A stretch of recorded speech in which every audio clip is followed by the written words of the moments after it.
Moisés aqui para fazer uma retrospectiva dessa semana histórica vivida pela Fórmula 1 com uma pitadinha de análise aqui e ali.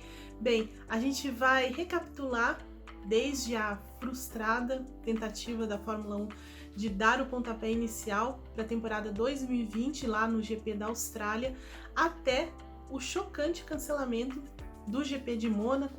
A gente sabe que muita gente critica o fato da Fórmula 1 correr em Mônaco, as últimas corridas não têm sido tão emocionantes, mas Mônaco é um ícone do Mundial, a história, né, da Fórmula 1 e do GP de Mônaco se misturam, então sempre é impactante, né?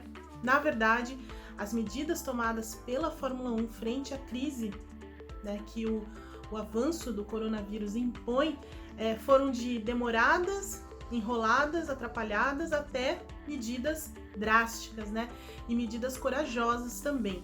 Bom, a Fórmula 1, ignorando todos os sinais, tudo o que estava acontecendo na Europa, por exemplo, decidiu levar adiante o GP da Austrália. Mandou todo mundo lá para Melbourne e já na quinta-feira, no primeiro dia de atividades, quando os pilotos dão muitas entrevistas, os 3 campeões do grid levantaram a voz para essa tentativa da Fórmula 1, né? O Lewis Hamilton disse que se sentia chocado e surpreso com o fato da Fórmula 1 levar adiante a corrida num momento em que o mundo, né, estava num cenário apreensivo com relação ao avanço do vírus.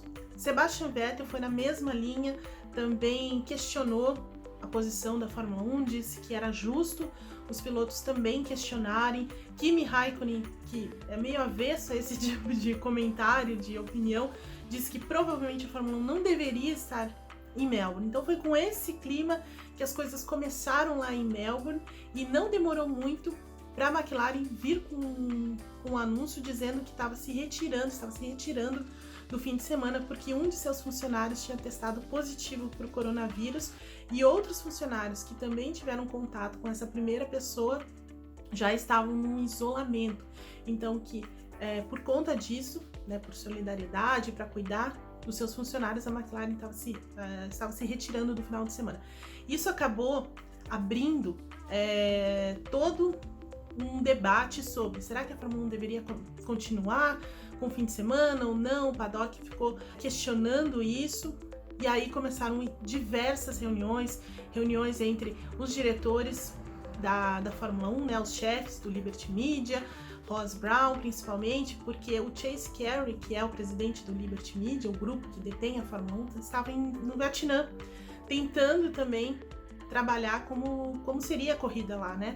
E aí ele chegou para Melbourne, já chegou nesse ambiente, e aí uma reunião aqui, outra ali, Ross Brown, Chase Carey, representantes da FIA e representantes das equipes, além dos promotores lá do GP da Austrália, que queriam muito que a corrida acontecesse. Na verdade, a Fórmula 1 acabou indo muito nessa coisa dos promotores que queriam demais que a corrida acontecesse, mesmo diante de tudo que vinha sendo falado em número de casos, enfim, diante de toda a velocidade do contágio da Covid-19.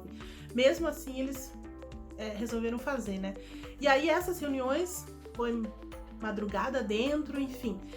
Até o último momento, pelo que foi falado depois, a Fórmula 1 estava realmente prestes a seguir com o final de semana, então não tinha nenhuma informação, né? Aliás, informações muito desencontradas. Parte dizia que ia cancelar, parte dizia que ia em frente. As pessoas lá não sabiam muito bem o que ia acontecer, então, por exemplo, alguns torcedores acabaram tentando chegar à pista, né, assim como os funcionários das equipes, então foi uma coisa meio atrapalhada nesse momento que poderia gerar aí um problema ainda mais sério, né, se espalhasse esse vírus, né, de repente.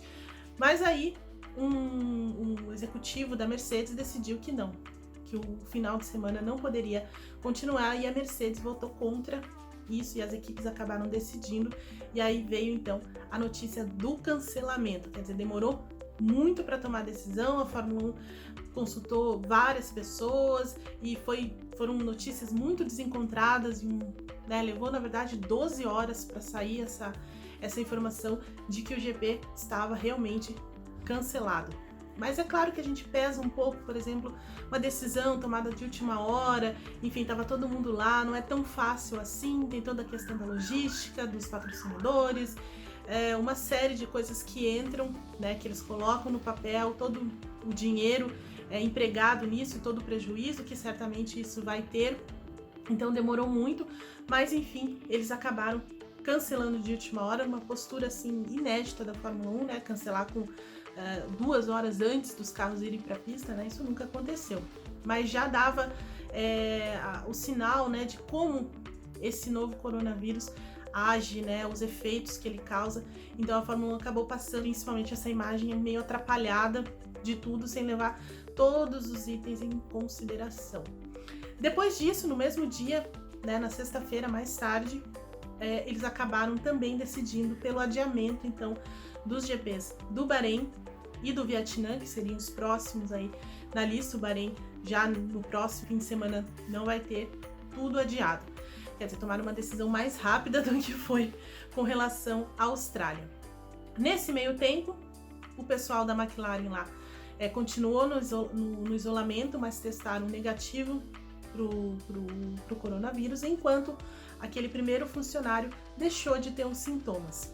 Por outro lado, uma pessoa da Pirelli acabou testando positivo para o coronavírus, enquanto a Fórmula 1 já desmontava tudo, tentava voltar para casa.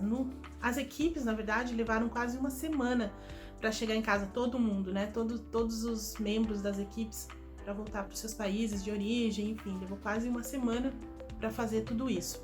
Durante a semana, a Fórmula 1 fez muitas reuniões entre quarta e quinta-feira para determinar o que fazer a partir de agora, né? Então algumas coisas eram muito importantes de serem decididas, principalmente por causa dos custos que ia acontecer e etc. Então uma das primeiras informações um dos primeiros anúncios aí durante a semana, e muito acertadamente, a Fórmula 1 decidiu transferir as férias de agosto, né, do verão europeu, para agora, então entre março e abril, 21 dias, 3 semanas aí, para que as fábricas fechem completamente, paralisem todas as atividades, mandem seus funcionários para casa, cumprir aí então a quarentena, né, para que fiquem seguros e descansem. E aí isso também tem a ver com o calendário, né? Se a Fórmula 1 realmente conseguir voltar e dar início à temporada ainda em junho e julho, dependendo do que aconteça, porque nesse momento não tem nenhuma certeza se a temporada vai começar ou quando ela vai começar, mas se começar, então eles têm datas livres aí durante o verão para encaixar algumas dessas provas que foram adiadas. Nesse momento, a Fórmula 1 assim, 7 provas estão adiadas ou canceladas. As canceladas, Austrália, né, que foi cancelada já quando a Fórmula 1 estava lá, que deu de falar, e o Mônaco, que foi, os organizadores também decidiram cancelar, porque Mônaco tem casos de coronavírus, e o próprio Príncipe Albert lá também tem o coronavírus, também testou positivo. A pista corta o país, né? Então, é toda uma medida de segurança mesmo. As provas adiadas, então, Vietnã, Bahrein, Holanda e Espanha. A China, que já havia sido suspensa, que foi a primeira, ainda não tem certeza, não dá para ter certeza se ela volta mais para o final do ano, o que acontece, ela está suspensa nesse momento. Então, essa transferência das férias vai servir para isso, para usar aqueles dias, naquele tempo, entre o mês de agosto, principalmente, para encaixar algumas dessas provas que foram canceladas, principalmente as provas da Europa. Então, isso já existe uma decisão das equipes, as equipes querem também são a favor de um calendário mais flexível nesse momento, para que possam encaixar essas corridas. Por quê? Porque tem a ver com a receita. Quanto menos corridas, menos dinheiro. Na verdade, para um campeonato da Fórmula 1 ser considerado, né, um campeonato, precisa de 8 etapas, né, esse é o mínimo. Então eles querem um pouco mais do que isso, obviamente, e aí encaixar essas etapas para não haver uma perda tão grande de receita. Sem receita, sem dinheiro. E da onde vem a receita principal da Fórmula 1? Das taxas pagas pelas etapas, né? As etapas pagam para a Fórmula 1 para receber as corridas, então vem daí, são taxas muito altas, e também dos direitos de televisão. Quanto menos transmissão, menos grana também. Então a Fórmula 1 está tentando encontrar um equilíbrio dentro de um calendário que certamente vai ser muito diferente quando as coisas voltarem ao normal, quando der para começar esse campeonato. Então essa foi a primeira medida, e depois uma segunda medida já publicada na quinta-feira, que eu considero até mais importante, foi o adiamento do regulamento 2021, né? Então em 2021 a Fórmula 1 planejava uma grande mudança de regulamento, uma transformação dos carros, toda a parte técnica, aerodinâmica, motores, pneus, enfim, uma série de mudanças para tornar a Fórmula 1 mais popular e mais equilibrada. Isso incluía também mudanças na distribuição dessa própria receita, né, financeira, e também a adoção de peças padronizadas, teto orçamentário, tudo isso estava planejado para 2021. O que a FIA, a Fórmula 1 e as equipes decidiram por unanimidade? Adiar o regulamento. Então o regulamento, esse grande regulamento, ao invés de entrar em vigor em 2021, vai entrar em 2022, tá? Mas só o regulamento técnico esportivo. O regulamento que diz respeito às finanças, ou seja, peças padronizadas, o teto orçamentário principalmente, já vai entrar em 2021. E aí, para baratear um pouco mais, para compensar também essa queda da receita causada por esses problemas nesse ano, a Fórmula 1 também decidiu que o regulamento de 2020 vai valer para 2021. Então, e com alguns elementos aí congelados, como chassi, suspensão, caixa de câmbio. Então, o carro usado em 2020 vai ser o mesmo usado em 2021. Isso vai dar mais tempo para as equipes também se desenvolverem os modelos para 2022, mas também terem a chance de competir de forma mais equilibrada em 2020, no que restar de 2020, e também em 2021. Isso foi bem interessante por parte da Fórmula 1. A Ferrari, num primeiro momento, não queria, achava que queria mais informações e uma série de ramificações aí com relação aos elementos padronizados, mas no fim das contas ela acabou aceitando, entrando em acordo com as demais equipes, e aí tivemos um acordo unânime. Na verdade, tudo isso ainda precisa da aprovação do Conselho Mundial, mas a tendência é que o Conselho aprove dessa maneira, já que todo mundo concordou com as mudanças. Então, assim, a Fórmula 1 viveu uma tentativa de início de temporada muito complicada e atrapalhada, demorou para tomar as decisões, deixou muita gente esperando, sem grandes informações, ignorou, né, os sinais que vinham sendo dados aí por outras categorias e pelo próprio avanço do coronavírus, mas depois acabou tomando decisões mais rápidas e decisões mais certeiras para não só assegurar que as pessoas fiquem em casa, cumpram então a quarentena, as equipes consigam trabalhar de forma financeira, mas também assegurou o futuro do campeonato.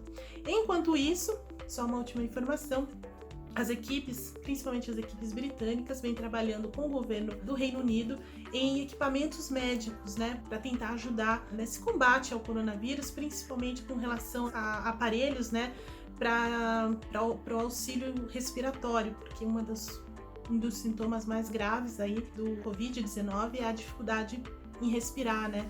Então as equipes estão trabalhando muito nisso para ajudar o governo e ajudar as pessoas no combate ao coronavírus. Então a Fórmula 1 também está tentando auxiliar, ter um papel social em tudo isso. Vamos ver, vamos acompanhar como isso funciona. Por enquanto, a maioria das equipes fechadas já, a Red Bull a partir do dia 27 de março, a Ferrari já tinha paralisado as suas atividades muito antes disso, por conta da própria situação na Itália, mas o resto já vem fechando suas portas, paralisando os trabalhos, e aí ficam fechadas as fábricas aí por 21 dias. É isso, gente. Eu volto nessa semana com mais GP às 10. Antes de acabar, sempre lembrando, se você não se inscreveu no nosso canal, esse é o momento. Inscreva-se, acione o sininho, e deixe seu like, né? Eu volto durante a semana então. Tchau!